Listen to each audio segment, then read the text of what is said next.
bagus malah tambah ngedrop gitu. Aku sih ngeliatnya ketawa aja ya dari awal, sebenarnya dari tahun lalu kan yang dia bilang ke Amerika terus jualan pisang ini itu malah buat dikasihani gitu kan. Sebenarnya kan menurut aku janganlah, nanti kan jadi kayak merendahkan diri sendiri, mendingan bikin something yang lebih cute lagi gitu loh. Tapi akhir-akhir ini aku lihat perkembangannya malah tambah parah karena pemberitaannya jadi mina-mina teman-teman sendiri ya kan. Boleh merasa sok kaya, kalau aku kan ngomongin waktu itu berlian, karena berlian kan nggak ada yang punya awalnya kecuali Bang Hotman ya. Kalau yang untuk trendsetter berlian di Indonesia, kalau cewek belum ada. Saya tuh nggak ada yang bohong sama orang-orang. Saya punya perusahaan, saya ada turunan darah biru, saya pengusaha, saya Mr. G. Semuanya nggak ada yang bohong, kecuali nyenggol artis-artis doang. Itu halunya cuma di situ doang. Dan kalau saya dalam tekanan narkoba atau apa, enggak sama sekali gitu. Pokoknya pesan dari aku, jangan ikut-ikutan lagi branding-branding kayak gitu, karena satu nggak cocok, kedua kamu ngomongnya melebar, ketiga kamu akhirnya menghina orang tanpa kamu sadar, ya kan. Jadi sebagai aku pengacara, tolonglah bicaranya juga itu untuk kedepannya kamu juga, ya kan, jangan sampai tersandung kasus. Karena apa? Udah uang sekarang lagi susah, ya kan, terus anak juga udah gede-gede kan, kasihan anak juga, ya kan. Aku aja anak udah umur 13 tahun, ya aku udah lagi ngerem-ngerem untuk membuat sesuatu yang tapi alhamdulillah aku tidak pernah menyentuh nama orang ya gitu. Jadi udahlah, kamu mendingan bikin karya, nyanyi kayak itu kan udah keren banget, bikin video klip sendiri, produser sendiri, kayak gue juga kan semua sendiri gitu loh. 50 perusahaan saya tuh sekarang lagi berhenti di titik halte, jadi belum jalan gitu. Udah ada 50 semua. Dari makanan, yang jalan nih baju baru live IG aja yang saya bisa jalani. Jadi 50-nya ini nih lagi ambil pegawai, terus lagi mau launching. Aku mau buat restoran di seluruh Indonesia juga lagi mau launching. Jadi kita lagi ngerekrut, lagi buat sistemnya, ngerekrut, terus aku punya IO. Film-film aku ini kan rumahku juga buat syuting, nanti bakal kita ada film. Jadi talk show. Jadi belum pencet mulai semuanya. Jadi semuanya dalam posisi siap di launching tapi belum launching. Jadi kalau secara pendapatan belum ada pendapatan yang signifikan gitu. Tapi kalau baju ya ada lah berapa miliar ada. Tapi kalau dibilang signifikan belum, masih perusahaannya masih merintis 50. Tapi tahun depan kita targetnya 50 miliar harus punya. Jadi kalau ngomong tolong hati-hati gitu kan, jangan sampai menghina orang karena kan nggak bagus gitu. Nah setelah itu tiba-tiba 2 hari kemudian di Instastory dia ngetekin aku juga sambil nangis gitu kan. Terus dia juga minta maaf ya kalau aku udah menyinggung apa sih perasaan atau apalah, intinya seperti itu. Aku juga kaget gitu loh, kok cepet amat, kemarin baru menghina sekarang udah minta maaf gitu kan. Terus aku mikir, kalau orang udah minta maaf masa sih kita mau panjang-panjangin juga. Tapi aku di situ sambil pakai pakaian Bali, aku sempat bicara gitu. Ya udah, kamu udah aku maafin, tapi please lain kali jangan seperti itu, karena kan punya anak juga udah beberapa ya kan. Gue punya anak 1 aja, tahun ini gue udah pengen bikin sesuatu yang prestasi gitu kan. Apalagi kamu anaknya juga udah gede-gede, ya lebih hati-hatilah bahasanya bicara, karena nanti kan kayak udah kayak teman kita lagi kesandung ya kan. Dulu mungkin kebal hukum, mau orang dihina, semua orang itu akan ada masanya. Ketika kita masanya memang udah akan jatuh, ya jatuh aja. Aku sampai lupa bisnisku apa aja karena iya, aku kadang-kadang aku kalau disuruh mobil, jualan hotel, rumah gitu, jualan juga berlian, aku jualan juga. Terus make up, aku akan launching make up. Terus pokoknya ini agak kurang inget gitu kalau disebutin satu-satu. Laundry juga ada gitu. Iya, itu mainan anak juga ada, kayak mobil-mobilan kayak gitu. Oh, pabrik kayu, meja. Terus import makanan. Saya ekspor makanan ke Singapura. Saya bikin keripik-keripik juga. saya bikin sendal, bikin wah macam-macam nih pokoknya. Saya jual segala barang, saya jual dari codet sampai limosin, nggak ada. Saya rasa nggak ada perusahaan secanggih itu, secanggih perusahaan saya. Jadi sampai hari ini saya terusin, saya masih jualan panci, jualan codet ya masih. Jadi saya sekarang PT Palu nggak ada, gua ada. Jadi masa-masa lalu yang saya jual panci, jual apa itu menjadi bisnis ternyata di kemudian hari gitu. Kalau untuk menghina-hina teman sendiri, gue lebih kayaan gue daripada dia, ini itu sampai menyebutkan nama, menurut aku kan itu sebetulnya udah masuk pencemaran nama baik. Ketika kita mau pidanain juga masuk ITE gitu loh. Nah mungkin aku nggak ngerti nih kenapa teman-teman pada diem aja, mungkin merasa kasihan mungkin kan, ya udahlah ya kan, mungkin dia lagi susah butuh uang untuk dia bisa membuat sensasi. Tapi kemarin itu ketika aku lagi di Bali, aku kesel banget karena ternyata ada salah satu acara dia hina-hina aku gitu kan, di salah satu acara itu di Trans TV gitu kan, ngomong oh kalau Berli kan halu ini itu. Ya nggak usah diomongin juga, semua orang namanya Ratu Halu udah pada tahu. Tapi kan halunya gue halu berkelas, dan aku juga dapat awards, dan awards ini nggak ada Ratu Halu berikutnya. Jadi Ratu Halu ya cuma satu, the one and only. Yang Nyai rasakan pada hari ini, rasa syukur, rasa bahagia yang luar biasa. Dari titian doa Nyai setiap hari, setiap waktu. Titian doa Nyai pada setiap sepertiga malam, tahajud Nyai, dan semua ikhtiar-ikhtiar melalui tangan-tangan para tim lawyer Nyai, dan juga rasa cinta kasih almarhumah mama kepada Nyai, semua kerabat-kerabat yang tidak bisa Nyai sebut satu persatu, supportnya luar biasa. Dan akhirnya pada hari ini 6 Desember 2022, alhamdulillahirabbil alamin, Yang Mulia Hakim mengabulkan gugatan cerai Nyai. Alhamdulillah. Terima kasih teman-teman lawyer semua, rekan-rekan, terima kasih bantuannya, supportnya. Dan yang paling bersyukur adalah tatkala hakim menyampaikan bahwa hak asuh anak Muhammad Sultan Al-Fathir jatuh ke tangannya. Alhamdulillah, itu rasa wujud syukur, rasa bahagianya yang luar biasa. Demikian. Seperti yang Nyai sampaikan bahwa hak asuh anak jatuh ke tangan ibunya, dalam hal ini Nyai selaku penggugat.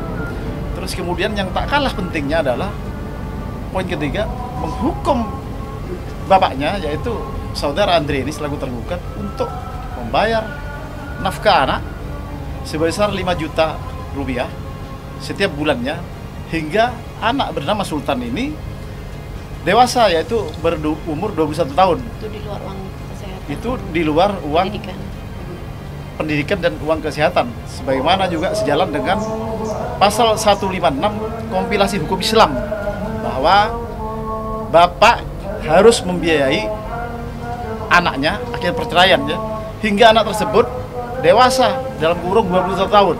Itu wajib hukumnya itu Pak Andri itu. Bahwa dihukum juga di sini saudara tergugat, yaitu Andri ini, untuk membayar nafkah iddah selama 3 bulan sebesar 15 juta. 15 juta. Terus uang mut'ah, uang kenang-kenangan ya, atau kenang-kenangan sebesar 25 juta kepada penggugat, dalam hal ini Ibu Roro. Jadi total 40 juta dia wajib membayar kepada Nyai, wajib melaksanakan itu semua perintah hukum, perintah pengadilan terhadap Nyai maupun anak-anaknya. Kalau nafkah setiap bulan sih anak sih emang kewajiban saya ya, pasti kita akan berikan gitu kan. Istilahnya malah mungkin ya kita namanya orang tua kan, ada rezeki dari anak lebih, kita kasih lebih, seperti itu. Jadi gini ya, masing-masing orang mempunyai prinsip masing-masing. Yang bersangkutan mau menyampaikan apa, monggo, terserah. Kalau bagi dari Nyai sendiri, apalagi ini hidup seseorang itu kan tidak main-main ya. Sampai Nyai bisa kuat duduk di sini melalui sidang demi sidang, itu tidak mudah. Jadi kalau misalnya keputusan hakim itu mau dicicil, istilahnya tadi Mas yang menyampaikan, oh itu tidak bisa.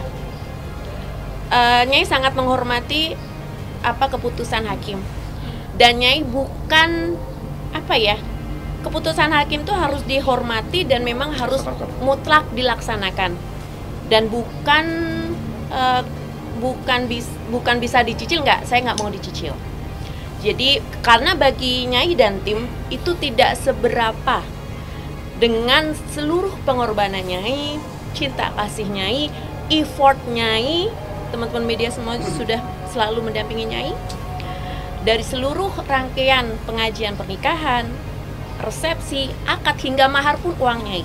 Jadi nominal segitu bagi kami itu tidak seberapa, tidak sebanding dengan semuanya.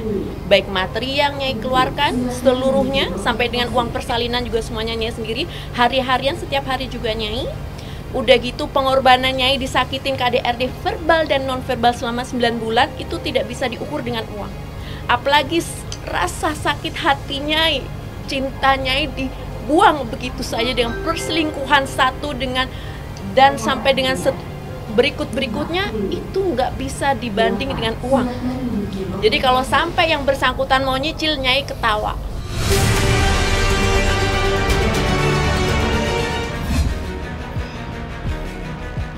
Pertama-tama mungkin saya terima kasih undangannya. Saya yang rakyat biasa ini boleh diundang beliau untuk menghadiri sebuah perhelatan yang besar kalau menurut saya. Anak terakhir nih ya, menikah. Seneng banget saya baca-baca berita-beritanya. Kaisang dapat seorang yang pandai kelihatan segala macam. Ya, saya mengucapkan selamat dan semoga perhelatan ini akan berjalan lancar, sukses, dan untuk kedua mempelai Kaisang dan Sabelubahu. Erina, kayak Kaisang dan Erina, semoga mereka akan berbahagia terus, rukun terus, saling mengerti, saling support, saling introspeksi. Intinya semoga mereka bisa mencapai sebuah keluarga yang sakinah, mawaddah, warohmah. Aku paling karena aku kan memang kerja, aku paling cuma sama asisten. Paling sama asisten kalau dia mau ikut, kalau enggak ya sendiri. Persiapan kayak orang ngadirin cuman saya perluin udah itu aja. Sama kayak siapa misalnya kamu nanti ngawinin ngundang saya, ya sama persiapan kayak gitu. Cuma ya mungkin saya ini merluin gitu. Saya merluin banget. Saya kan sebetulnya juga lagi ada kerja di Bali. Jadi nanti saya tuh ke Solo dulu. Mungkinan balik lagi ke Bali. Ada kerja kemungkinannya gitu. Nah, bicara persiapan. Karena saya jujur aja. Saya baru terima undangan semalam. Kalau saya sejujurnya saya penggemar banget Jokowi, saya dukung banget Jokowi, saya Jokowers banget gitu ya. Tapi saya nggak memperlakukan itu mereka seperti dewa gitu. Tapi adalah sebuah kehormatan ketika seorang presiden mengundang saya ataupun anaknya. Artinya kan keluarga presidenan gitu. Pak Jokowi gitu. Itu aja sih saya. Saya nggak ada persiapan khusus kecuali ya sejujurnya nih, gue terpaksa beli batik. Saya beli batik. Kenapa? Batik-batik gue kegedean semua.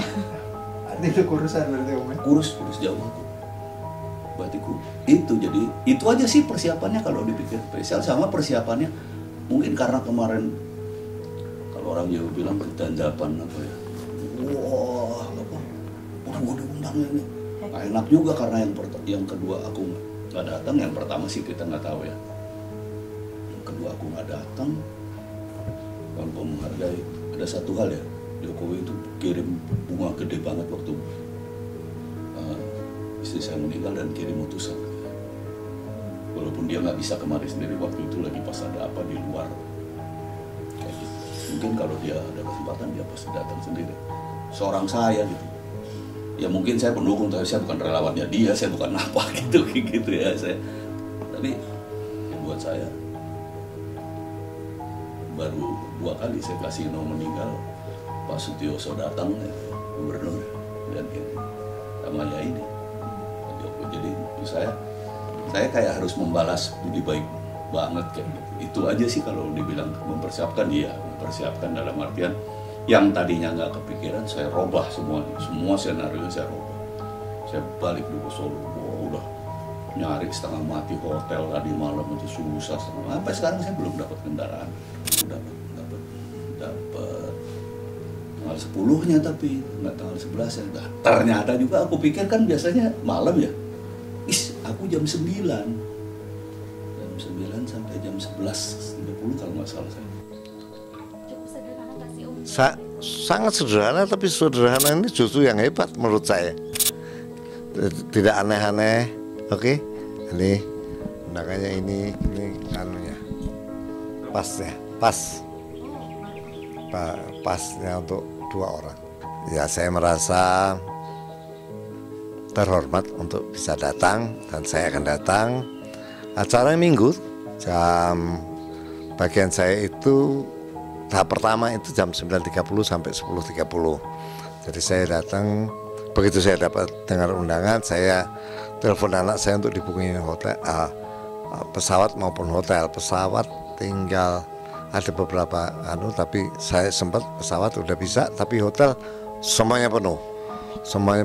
Kebetulan ada temen di sana Mas Arti, saya telepon, oh ya udah nginep aja di geso saya.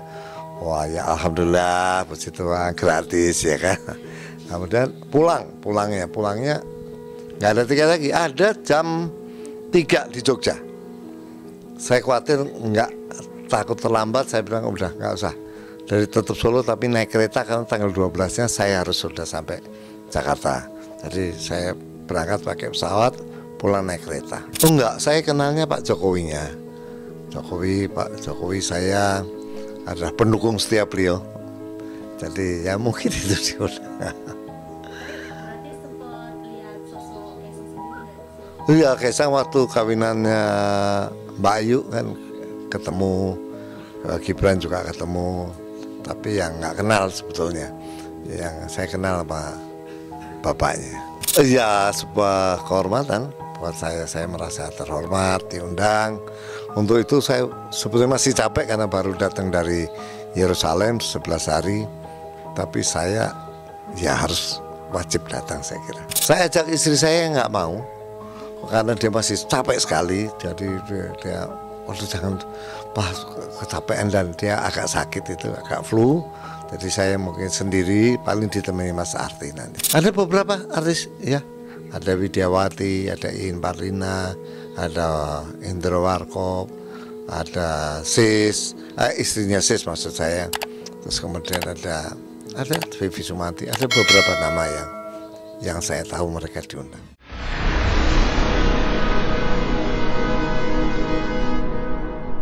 Jadi jangan lupa untuk subscribe Cumi Cumi. Ditekan ya tombol lonceng merahnya.